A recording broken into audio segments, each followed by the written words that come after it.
Welcome back to For the Mariners by the Mariners channel. Rule 16 of the COLREGs outlines the specific duties and expectations for the giveaway vessel.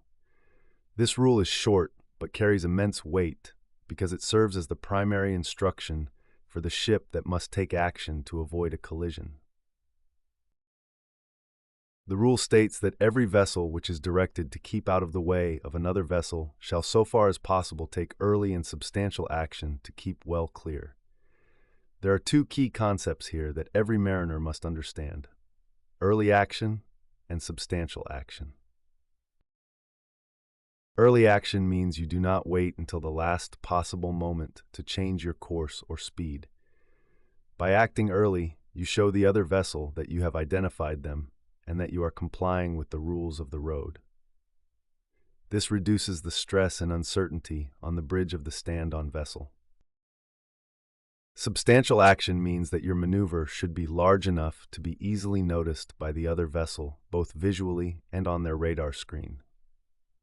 A small 1 or 2 degree change in course is often invisible to another mariner and can lead to a dangerous misunderstanding where they believe you are not taking any action at all. Instead, a bold and obvious alteration of course, perhaps 20 or 30 degrees, clearly signals your intentions. The goal of Rule 16 is to ensure that a close quarters situation never develops in the first place.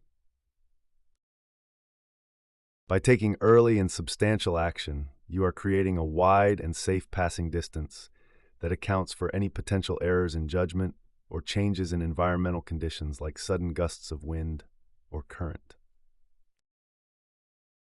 This rule applies whether you are the give-way vessel in a crossing situation, an overtaking situation, or because you are a power-driven vessel meeting a vessel with higher priority, like one restricted in her ability to maneuver.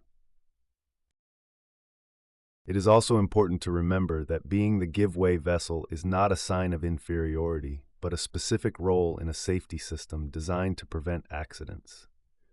Your professional responsibility is to make your move so clear and so early that the stand-on vessel never has to doubt your commitment to safety. By following the spirit of Rule 16, you contribute to the predictability of maritime traffic, which is the most effective tool we have for preventing collisions. Every turn of the wheel and every adjustment of the throttle should be made with the goal of keeping well clear and providing the other vessel with the security of knowing that the situation is under control. This disciplined approach to maneuvering is what defines an expert navigator and ensures that even in the busiest shipping lanes, every encounter is resolved with precision and safety. If you found this video helpful, please give us a thumbs up, hit the notification bell, comment, like, share, and subscribe for more insights. Thank you.